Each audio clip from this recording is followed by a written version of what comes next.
Conduite par le président Jacques Ayadji lui-même, la délégation du parti Mouel Bénin est accueillie ce vendredi par le directeur commercial de la zone industrielle de Glodjibé. Première escale des membres de cette délégation, la salle de la maquette.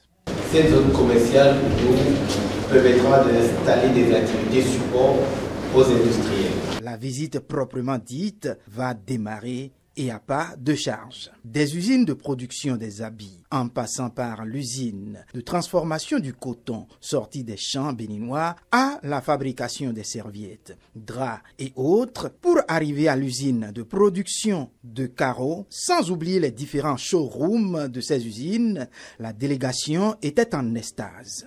Nous avons vu des travailleurs, mais qui sont venus sans rien connaître, sans rien savoir faire, mais qui sur place ont été formés et qui aujourd'hui contribuent à tout ce que nous voyons là comme production. On voit juste la maison, mais on n'avait jamais su tout ce qui se passait dedans. Aujourd'hui, on a eu l'occasion de la visiter.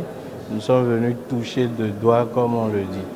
Et j'avoue que j'ai eu une totale satisfaction. Pour le président Jacques Ayadji, cette visite s'impose au parti Mouel Bénin qui défend plusieurs idéaux comme celui de la transformation des matières premières issues des champs de notre pays. C'est une immersion dans cette grande entreprise que le président Patrice Talon a mis en chantier pour montrer que dans notre pays, on peut faire ce que, à Mouel Bénin, nous appelons le patriotisme économique, qui est le socle de notre parti politique.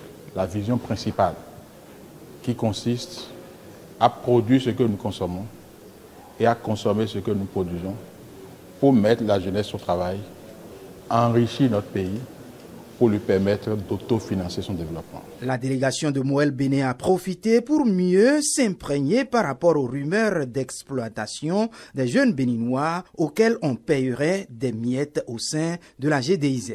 Et convaincue, elle édifie le peuple. Ceux dont certains parlent sont des apprentis.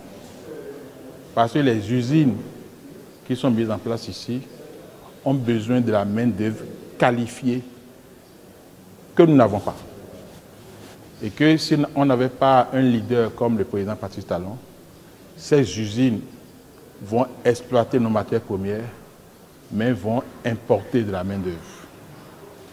Le président a dit, je donne une solution à ça.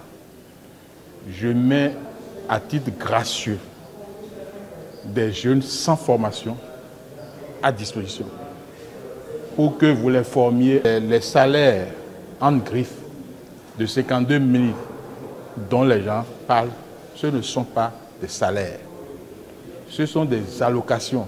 Les uns et les autres sont partis mieux imprégnés et mieux informés des réalités de la zone industrielle de Glodjibé et pensent se faire désormais un des porte-voix de cette transformation qu'ils ont touché du doigt eux-mêmes.